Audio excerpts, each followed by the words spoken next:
Next problem is called maximum depth of a binary tree. We are given the roots of a binary tree and we have to return its maximum depth.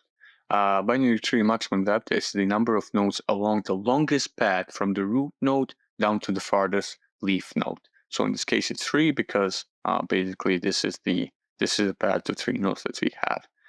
The number of nodes in the tree is in the range 0 to 10 to the fourth, and the node values in the tree are ranging from -100 to 100.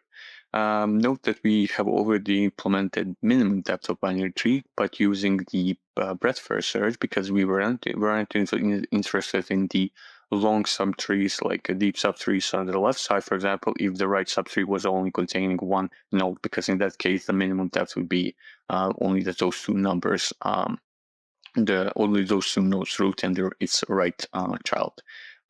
For this case, we want to calculate the maximum depth, so we have to go to the maximum path from the root node down to the farthest leaf node. And to do that, we will use the DFS. So if you think about it, if we have the maximum depth of the left subtree and the maximum depth of the right subtree, let's call that let's just call it max depth left and max depth right. So we have already calculated that to determine the maximum depth of the whole tree, we basically just take the maximum depth of the left and right subtree. Let's say in this case it's the left subtree, and we just add 1 because we have the root node, and that's the maximum depth of the whole tree. So because of this, it leads us to recursion. So basically, whenever you have this, okay, for the root node, I'm just considering if I have already calculated the sum computation for the left and right subtree, it basically always means that you will need recursion. So you just add the current node, which is just one node, to the depth that we have already calculated recursively, and that's the depth of the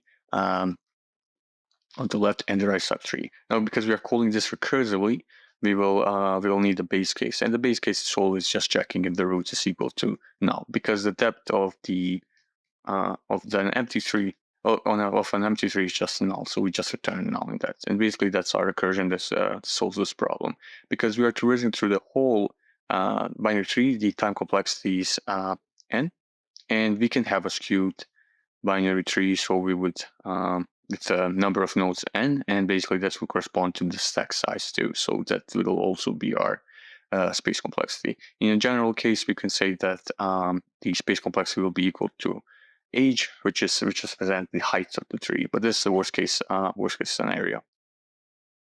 So for our base case, we said that we are checking the root is equal to null, and then if it's null, the depth of an empty tree is just null.